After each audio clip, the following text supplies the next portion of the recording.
പ്രാർത്ഥനയിൽ മടുത്തു പോകാനും പ്രാർത്ഥന മുടങ്ങിപ്പോകാനും ഉള്ള സാധ്യതകൾ ഏറെയാണ്. പ്രാർത്ഥനയ്ക്ക് മുടക്കം വരുത്തരുത് എന്ന് ദൈവവചനം നമ്മോട് പറയുന്നുണ്ട്. അപ്പോൾ തന്നെ പ്രാർത്ഥനയിൽ മടുത്തു പോകരുത് എന്നും വചനം നമ്മെ ഓർപ്പിക്കുന്നു. പ്രാർത്ഥനയെക്കുറിച്ച് കർത്താവ് ലൂക്കോസ് 11 പറഞ്ഞിരിക്കുന്ന ചില കാര്യങ്ങൾ നാം ചിന്തിക്കുകയാണ്. 5-ാമത്തെ വാക്യത്തിൽ, നിങ്ങളിൽ ആർക്കെങ്കിലും ഒരു സ്നേഹിതൻ ഉണ്ട് എന്നിരിക്കട്ടെ, അവൻ അർദ്ധരാത്രിക്ക് അവൻ്റെ അടുക്കൽ ചെന്ന്, സ്നേഹിത, എനിക്ക് 3 അപ്പം വായ്പ തരണം.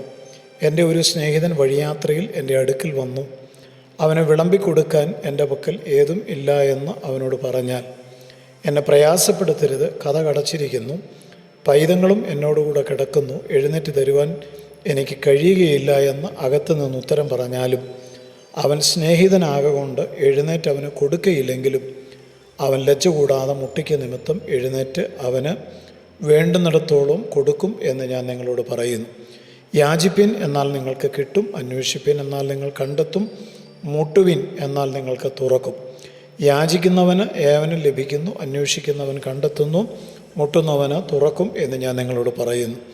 എന്നാൽ നിങ്ങളിൽ ഒരു അപ്പനോട് മകൻ അപ്പം ചോദിച്ചാൽ അവന് കല്ല് കൊടുക്കുമോ? അല്ല. മീൻ ചോദിച്ചാൽ മീനിന് പകരം പാമ്പിനെ കൊടുക്കുമോ? മുട്ട ചോദിച്ചാൽ തേളിനെ കൊടുക്കുമോ? അങ്ങനെ ദോഷികളായ നിങ്ങൾ നിങ്ങളുടെ മക്കൾക്ക് നല്ല ദാനങ്ങളെ കൊടുപ്പാൻ അറിയുന്നു എങ്കിൽ, സ്വർഗസ്ഥനായ പിതാവ് തന്നോട് യാചിക്കുന്നവർക്ക് പരിശുദ്ധാത്മാവിനെ എത്ര അധികം കൊടുക്കും. പ്രാർത്ഥനയിൽ നമ്മെ ഉത്സാഹിപ്പിക്കുന്ന വളരെ അനുഗ്രഹിക്കപ്പെട്ടൊരു വേദഭാഗമാണ് നമ്മൾ വായിച്ചത്. ആവശ്യത്തിൽ ഇരിക്കുന്ന നിസ്സഹായരായ മനുഷ്യരെ പലപ്പോഴും മറ്റുള്ളവർ സഹായിക്കാറുണ്ട്. അത് മനുഷ്യത്വമുള്ള ആളുകൾ ചെയ്തുകൊണ്ടിരിക്കുന്ന ഒരു കാര്യമാണ്.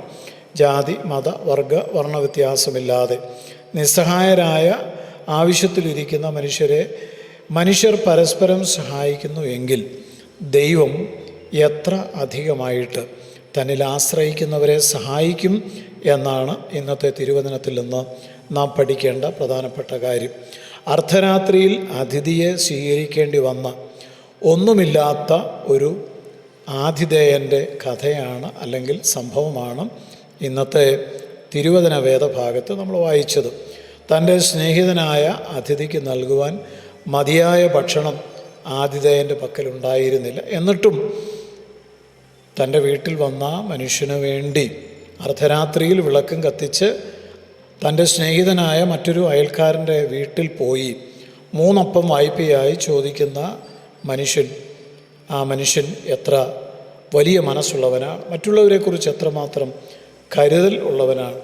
ലജ്ജ കൂടാതെ മുട്ടിക്കൊണ്ടിരുന്നു എന്ന പ്രസ്താവനയിൽ നിന്ന് യേശു പഠിപ്പിച്ച ചില കാര്യങ്ങൾ നാം പഠിക്കേണ്ടതായിട്ടുണ്ട്. അതിലേറ്റവും പ്രധാനപ്പെട്ടത് പ്രാർത്ഥനയിൽ നാം സ്ഥിരോത്സാഹം കാണിക്കണം എന്നുള്ളതാണ്. നമ്മുടെ പ്രാർത്ഥനകൾ ഒരിക്കലും ദൈവത്തെ ബുദ്ധിമുട്ടിക്കുന്നില്ല എന്ന് നാം മനസ്സിലാക്കേണ്ടതാണ്. അതുകൊണ്ട് നാം ദൈവത്തോട് യാചിച്ചുകൊണ്ടേയിരിക്കണം, ദൈവത്തെ അന്വേഷിച്ചുകൊണ്ടേയിരിക്കണം, അവിടുന്ന് വാതിൽ തുറക്കുവാൻ വേണ്ടി മുട്ടിക്കൊണ്ടേയിരിക്കണം. ചിലപ്പോഴൊക്കെ പ്രാർത്ഥനയുടെ മറുപടി വളരെ വേഗത്തിൽ നമുക്ക് ലഭിച്ചേക്കാം, മറ്റു ചിലപ്പോൾ വളരെ കാലം പ്രാർത്ഥിക്കേണ്ടി വന്നേക്കാം. എന്നാൽ യാചിക്കുന്ന ഏവനും ലഭിക്കും, അന്വേഷിക്കുന്നവൻ കണ്ടെത്തും, മുട്ടുന്നവന് തുറക്കപ്പെടും എന്ന് യേശു പറഞ്ഞ വാക്കുകൾ നമുക്കെപ്പോഴും ഒരു പ്രചോദനമാണ്. ഇവിടെ നാം ശ്രദ്ധിക്കേണ്ട പ്രധാനപ്പെട്ട കാര്യം, ഈ മനുഷ്യൻ അർദ്ധരാത്രിയിൽ വിളക്കും കത്തിച്ചുകൊണ്ട് സ്നേഹിതൻ്റെ വീട്ടിൽ ചെന്ന് 3 അപ്പം വായ്പ ചോദിക്കുന്നു. ഈ മനുഷ്യൻ ഒരിക്കലും തൻ്റെ കാര്യങ്ങൾക്ക് വേണ്ടിയല്ല ഈ അർദ്ധരാത്രിയിൽ വിളക്കം കത്തിച്ച് പോകുന്നത്, മറിച്ച് തൻ്റെ വീട്ടിൽ വന്ന മനുഷ്യൻ്റെ വിശപ്പ് ശമിപ്പിക്കുവാൻ വേണ്ടി താൻ ഓടുകയാണ്. തൻ്റെ നിസ്സഹായാവസ്ഥ താൻ ഇവിടെ പറയുന്നുണ്ട്. ഏതും കൊടുക്കുവാൻ തൻ്റെ പക്കലില്ല. മനസ്സുണ്ട്, പക്ഷേ കൊടുക്കുവാൻ തൻ്റെ പക്കൽ ഒന്നുമില്ല. കൊടുക്കുവാൻ ആഗ്രഹമുണ്ട്, പക്ഷേ അതിന് ഉള്ള പ്രാപ്തിയില്ല തനിക്ക്. അങ്ങനെയുള്ള ഈ മനുഷ്യൻ അനുഗ്രഹിക്കപ്പെടുകയാണ്. 3 അപ്പം ചോദിച്ചപ്പോൾ വേണ്ടുവോളം കൊടുത്തു എന്ന് തിരുവെഴുത്തിൽ നാം കാണുന്നുണ്ട്. ഇവിടെ നിന്ന് നാം മനസ്സിലാക്കേണ്ട പ്രധാനപ്പെട്ട കാര്യം എന്താണെന്ന് ചോദിച്ചാൽ, നാം എപ്പോഴും നമ്മുടേതായ കാര്യങ്ങൾക്ക് വേണ്ടി മാത്രം ദൈവത്തോട് എപ്പോഴും അപേക്ഷിക്കുന്ന സ്വഭാവമുള്ളവരാണ്. എന്നാൽ നമ്മിൽ എത്ര പേർ നാം കണ്ടുമുട്ടുന്ന മറ്റുള്ളവരുടെ വേദനയിൽ, അവരുടെ ആവശ്യങ്ങളിൽ, അവരുടെ നിസ്സഹായാവസ്ഥയിൽ അവരെ സഹായിക്കണം എന്നാഗ്രഹിക്കുന്നവരുണ്ട്. അതാണ് ശരിക്കും യേശു പഠിപ്പിച്ച പ്രാർത്ഥനയുടെ പ്രധാനപ്പെട്ട മെസ്സേജ് എന്ന് പറയുന്നത്.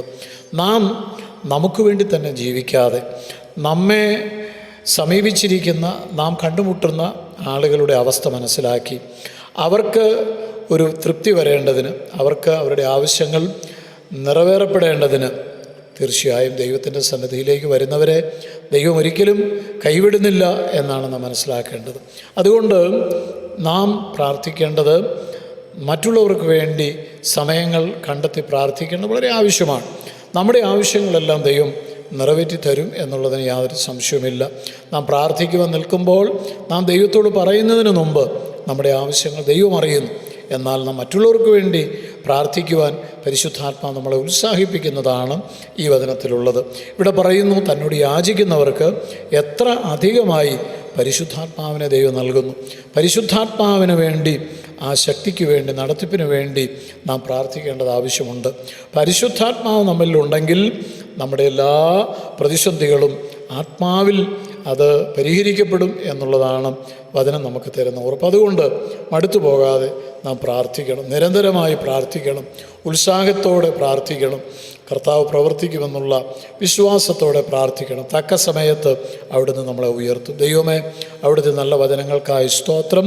തക്ക സമയത്ത് ഞങ്ങൾ ഉയർത്തപ്പെടേണ്ടതിന് ദൈവത്തിൻ്റെ ബലമുള്ള കരങ്ങളെ താണിരിപ്പാനും നിരന്തരമായി ആത്മാവിൽ പ്രാർത്ഥിപ്പാനും വചനം കേൾക്കുന്ന എല്ലാവർക്കും കൃപ നൽകണം. ക്രിസ്തുയേശുവിൻ നാമത്തിൽ തന്നെ ആമേൻ.